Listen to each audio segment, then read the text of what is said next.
The name of the chapter is Matter, Nature and its Surrounding. This is a new chapter as per the NEP, and as the syllabus has changed of the CBSE 9th standard, so this is a new chapter. First of all, we will see the definition of the matter. What is definition of the matter? Matter is anything that occupies space and have a mass. For example, I am holding this marker. This marker has some mass and it has occupied some space. Now if I want to keep something in place of this space, whatever space it is occupying, if I want to keep another thing, for example, I want to keep chalk in this place where the marker is holding that space, then I have to displace this marker and same space can be occupied by the chalk also. That means until I displace the space of this marker, I cannot keep the chalk in that same place. That means this marker occupies space and have some mass. Thus it is a matter. So definition of the matter is it should have a mass and it must occupy space. Example, you can take any example around you. Another topic is physical nature of the matter. In physical nature of the matter, we have to know that whether the matter is particulate or whether the matter is continuous. Now I am holding this chalk. Okay, so I can break this chalk. Now it is made of two particles. Even these small particles I can easily break. Clear? So that means even I crush this chalk, it can be turned into the powder also. That means with the help of this experiment, we can show that matter is a not continuous entity as a one whole. It is made up of the small particles, very tiny particles. Clear? Another example I can show that I am holding a little amount of salt. This is little amount of I am holding in my spoon. This is amount of salt. And it contains a number of particles. Okay. But when I take pinchful of this salt and add in the water, just look, I am adding in the water and stirring it. Now I am stirring it. Okay. It will completely get dissolved in this water. Initially I was holding pinchful of this salt. Now I have dissolved all this salt in this water and I can't see any particles of the salt. That means whatever the particles I was holding initially, that all get dissolved because it got disintegrated. Disintegrated means it is broken into the small pieces and it is vanished and it's completely dissolved into the water. This shows that, this experiment shows that the matter is made of very thin particles. It is not a continuous. Matter is made of very thin particles, thin and tiny. You can say tiny particles. Clear? This is the physical nature of the matter. Matter is made of very tiny particles. Then if it is made of particles, then how small the particles are? As I told you that the particles, when I dissolve that salt in the water, it got completely disappeared. Now I will perform another experiment to show how the matter is small, how much it can be solved. Look here, I have taken the potassium permanganate solution. I have just added a pinchful, that is one crystal of potassium permanganate, and it gives this color in the 100 ml water. Okay. Now I am pouring some water and I am keeping only this much amount of at least 10 ml of water. Okay. I poured all the water but only I kept this much amount of the water. Now what I will do, I will add another 90 ml of water. Okay. I have added water, 100 ml of water again here. Okay. Now still it is showing color. Okay. Now again I am pouring water. Now I am keeping very less water here. You can see I am keeping very less water. I am adding another water here. See, there is you can see easily there is a still pink color of the water. That means I have taken only one crystal of the potassium permanganate and dissolved in that water, 100 ml of water. I had taken only 10 ml of water. Again I added 100 ml of another water, fresh water. It was showing still that pink color.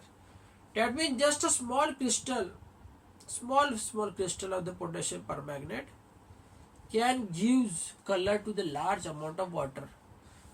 A large means at least 1000 liter of water you can color with the small amount of the potassium permanganate. Now that small amount of potassium permanganate that is disintegrate itself into the many tiny particles and that got distributed in the entire bulk of the solution, and that gives the color.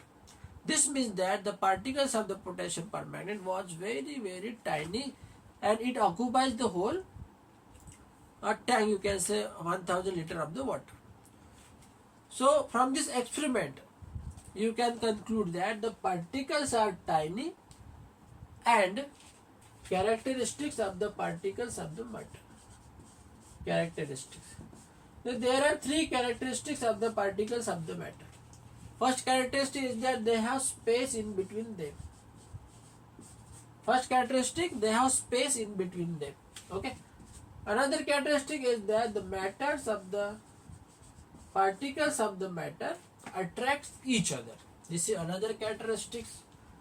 And third characteristics of the particles of the matter is that they are continuously moving. There is space in between the particle of the matter, they attract each other and they are continuously moving. These are the three characteristics of the particles of the matter. They are very important. You have to remember these three characteristics. One is about space, one is about the force of attraction, and third is about the continuously movement of the particle. So these are very important three characteristics of the particle. Now we can compare the physical properties of the solid, liquid and gas on the basis of these characteristics of the particle. So physical properties are nothing but which are given, only three physical properties we have to compare. One is shape, another is volume, okay, and third is shape, volume, and third is density. Okay. First of all we will take solid, then we will take liquid, okay, and then we will take gas. Okay. Now we have to compare the physical properties of solid, liquid and gas based on the characteristics of the particle of matter, and the physical properties are shape, volume and density. First of all we will take the solid. Now you know I am just taking this solid, this marker I have taken. Now I want to pressing this marker hard. Look, I am pressing this marker, but it is not compressing. Means that in solid there is no compression, means solids are incompressible, and solids are fixed in a shape because they are rigid. Means I cannot change the shape of this marker. I will cut it. It can be cut, but I cannot change the shape of this marker.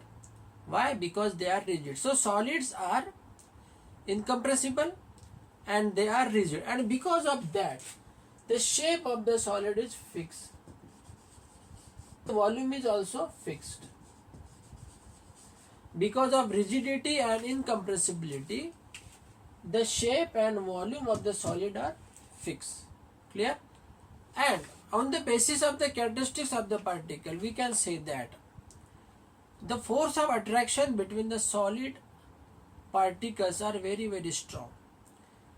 They are such a strong that we even cannot press this by hand or by a little amount of force, because force of attraction is very high, and to overcome the force of attraction we have to use lot of force against it, because the force of attraction of the particles of the solid are very high. Second, we say that space in the solids particles are also very less, because force is very high, so space is also very less. And third is continuously moving, means particles of the solid are not that much continuously moving. at all.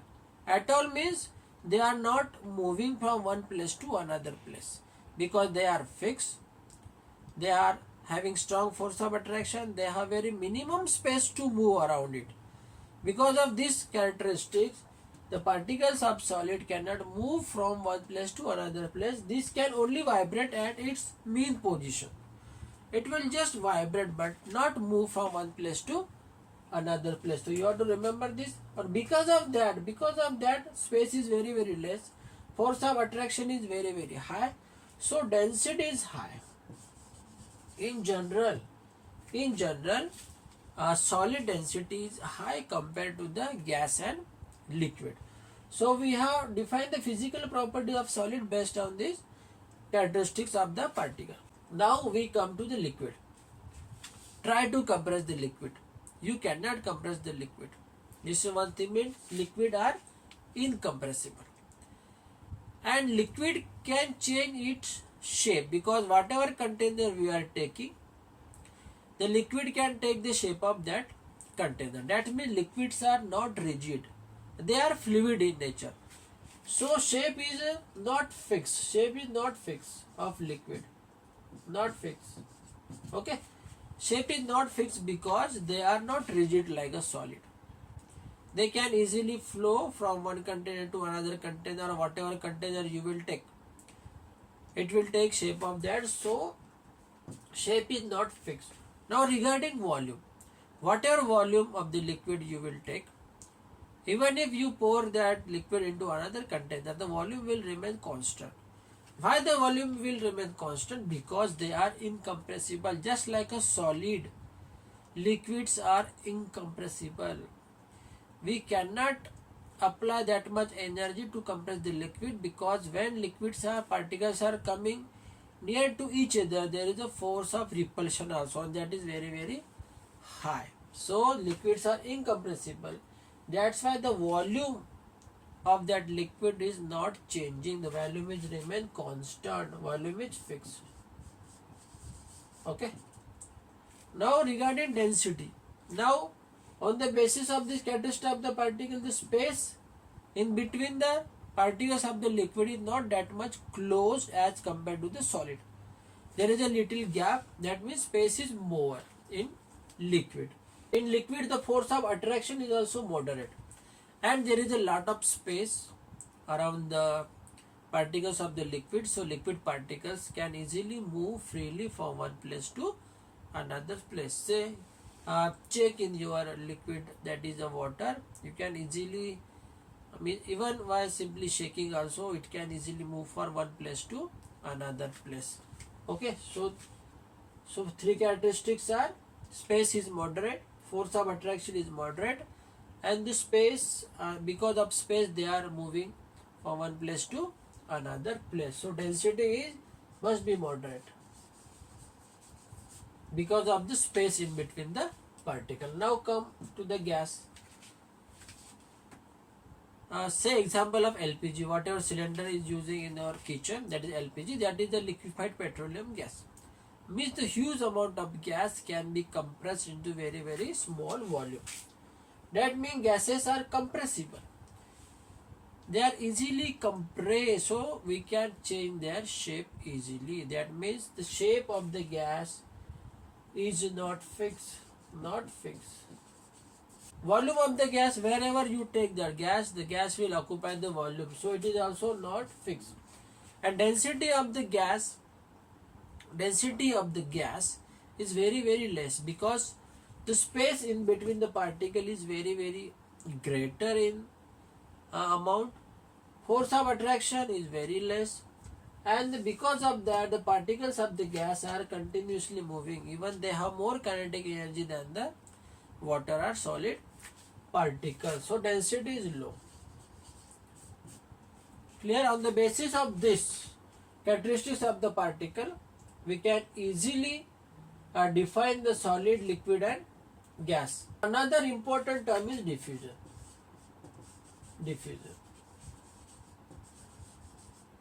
Now what is diffusion? Diffusion is nothing but a mixing of the matter into one another spontaneously.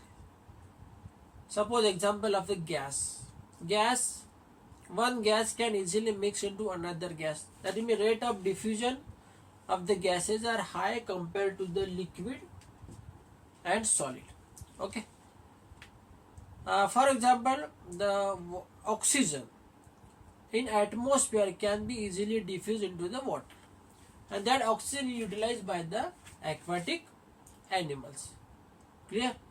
And that's why they are surviving inside the water also. Why? Because of the diffusion. Diffusion is nothing but intermixing of the matter into each other. The rate of diffusion of the gas is higher than. The important thing is that the gas, because of the characteristics of the particles, gas is having the kinetic energy, and that because of that kinetic energy, the gas particles are colliding with each other. Even they are colliding with the wall of the container, and that collision, whatever collision is there with the wall, that exert a pressure. Gas exert pressure. You have to remember, gas is always exerting pressure. Okay, that is one of the property.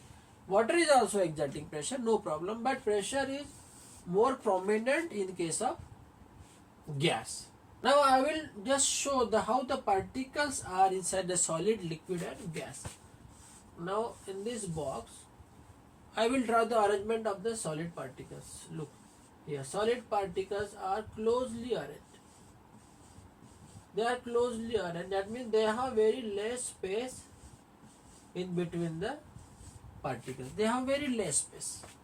Okay, and that's why they cannot move from one place to another place, as there is no place. The force of attraction between these particles and these particles is very, very high. So this force of attraction will also not allow them to move here and there. They can only vibrate in their mean position. Now the arrangement of the particles in gas, in liquid, it is little like this. Means there is a lot of space in between the particles of the liquid, and they are moving from one place to another place. Okay, the gap is also more, and because force of attraction between two particles are also less. Okay, that's why they can move from one place to another place. Now the particle arrangement of the gas is like this. They are having more kinetic energy, so they are moving in a faster rate as compared to the liquid particle and solid particles. And there is a lot of space. There is a lot of space. That's why they can be easily compressed and can change their volume. Okay, you can see a lot of space, and they are having more kinetic energy than compared to the liquid. So these figures can easily indicate the arrangement of the particle in solid, this is liquid, and this is a gas. Now another important thing, that is the change of state of the matter.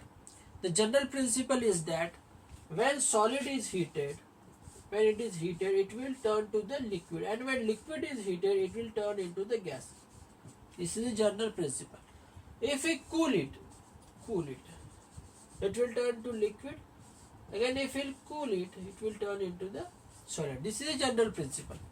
When we are applying heat to the solid, it is absorbing by the solid, and it will utilize to overcome the force of attraction between the solid particles.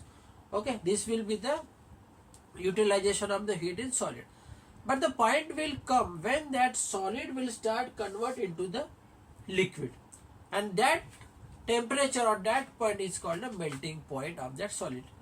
Now how to define melting point? Melting point is the minimum temperature at which solids start melting at 1 atmospheric pressure. That means to define melting point, there must be two conditions. One condition, the temperature should be minimum.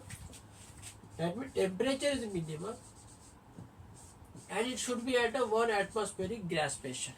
Okay, if these two conditions are satisfied, then that temperature is called a melting point of the gas. Now at the melting point of the gas, the temperature remains same. Suppose initially we have taken one solid, and we are just applying heat or giving heat to that solid. This solid will absorb the energy, and temperature of that solid will rise. When we are heating the solid, the heat is absorbed by the solid and it is utilized to increase its temperature, and it will also utilized to overcome the force of attraction between the solid particles. Okay, the time will come then when that solid will start melting, but at a melting point the temperature of the solid is not going to change, it remains constant. Then where that heat is going? Heat is we are continuously applying, but at melting point the temperature of the solid is not changing, there is no rise in temperature. Then where that heat is going? That heat is going to overcome the force of attraction between the solid particles so that they can convert to the liquid state. They can move out of that solid state and go into the liquid state. So whole energy is absorbed by the liquid, that is utilized to overcome the force of attraction. So that energy is called a latent heat of fusion. Melting is also called a fusion, and the energy that is required to change the state from solid to liquid, that is not utilized for increasing the temperature, is called latent heat of fusion.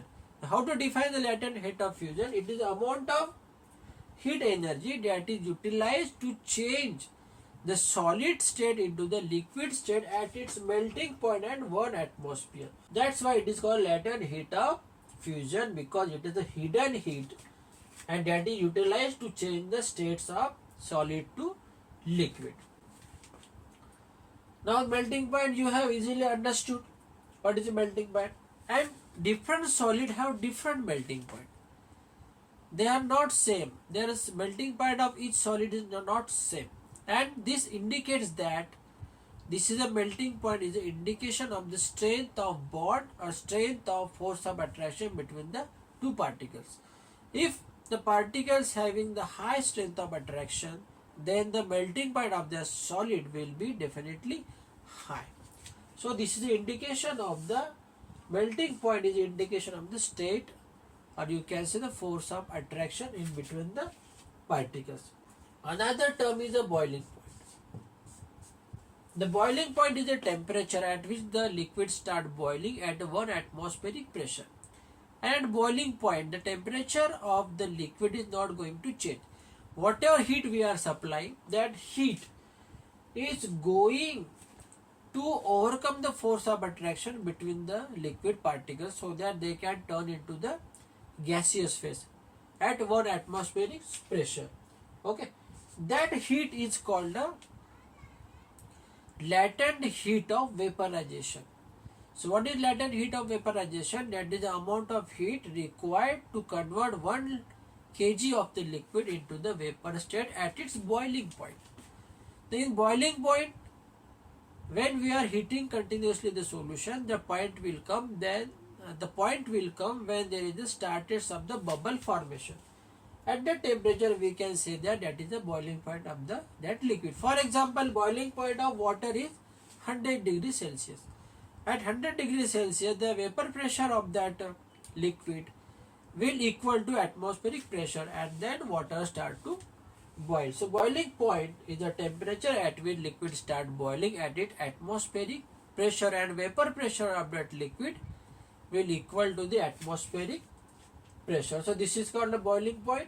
Another term I also told, that is the latent heat of vaporization. Latent means hidden heat of vaporization, because at boiling point water energy we are supplying, that is not increasing the temperature of that liquid. So where that heat is going, that heat is going to overcome the force of attraction between the liquid so that it will go to the vapor phase, and that is heat is absorbed by the gaseous particles. So at same temperature, that means at boiling point water will be at 100 degrees Celsius, vapors will also be at 100 degrees Celsius, but energy of the water vapor will be higher because they already have absorbed the latent heat of vaporization. So this is very important, latent heat of vaporization. Okay, then another important term is evaporation. Evaporation is a phenomena where the liquid turns into vapor below its boiling point. Evaporation can occur at any temperature. If it is occurring at a boiling point, then it is called a boiling point. But vapor pressure in boiling point will be 1 atmosphere. Okay, below that vapor pressure of the liquid will remain lesser than the 1 atmospheric pressure. And what is evaporation? As I told, it is nothing but change of liquid state into the vapor state below its boiling point. What are the factors affecting the boiling point? There are 4 factors. There are how many factors? 4 factors which are affecting the vaporization. Which are the 4 factors which affect the vaporization? First is temperature. Second is surface area. Third is humidity. The fourth is wind speed. These 4 factors are very, very important that decide the rate of vaporization. One factor is temperature. When you increase the temperature, the kinetic energy of the particles of the liquid will increase and they will easily move out of the liquid in the vapor phase. So, increasing temperature will increase the rate of evaporation. Now, surface area. When we increase the surface area of the liquid, so more numbers of particles are now in contact with the atmosphere, and when there is a number of particles increase, evaporation rate will also increase. Wind speed. When wind speed increases, more number of that wind particles, you can say air particles, are touching the surface of the water and they can pick up the water from the surface of the liquids. Okay. Then next is humidity. Humidity means the amount of water vapor in the air.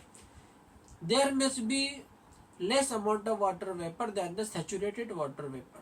At saturated water vapor, there will be no evaporation because already the capacity of the air to carrying water vapor is already finished. So more water vapor cannot be there. When the capacity of the air to carry the water vapor is less, that means humidity is lesser than the saturated humidity. Only in that case, the water can evaporate easily. So humidity is less, rate of evaporation is more. If humidity is high, the rate of evaporation will be less. So depending on these 4 factors, the rate of evaporation can be changed. Next is cooling. This cooling is always associated with the vaporization. Clear? Because from the water surface, some molecules of the water will vaporize. And for vaporization, that means they have to overcome the force of attraction between the water molecule. And this force of attraction, if they want to overcome, they have to take energy. Now they can take energy from surrounding also or from body also, water body also. If they takes the heat from the water body, then the overall internal energy of the water will goes down. That means temperature will goes down. And to compensate that temperature, the whole water body will take energy from the surrounding. So surrounding will be now cooled down. Okay. This is association of the vaporization with the cooling. Another example is that in summer season the roof of the house are getting hot. So we have to sprinkle water on that roof. Then what happens? As soon as we sprinkle the water on the hot roof, it will absorb energy from the hot roof to evaporate, because to overcome the force of attraction between the liquid molecule, they need energy, and the energy are getting from the hot roof. So because of that, our roof will cool down. Now energy is getting transferred to the water molecules. So in summer season, for cooling down the roof, we have to sprinkle water. Another example is that in summer season, we have to use a cotton cloth. In summer season, our body tends to perspire. That means the water is coming out of our body. This is a natural phenomenon to cool our body.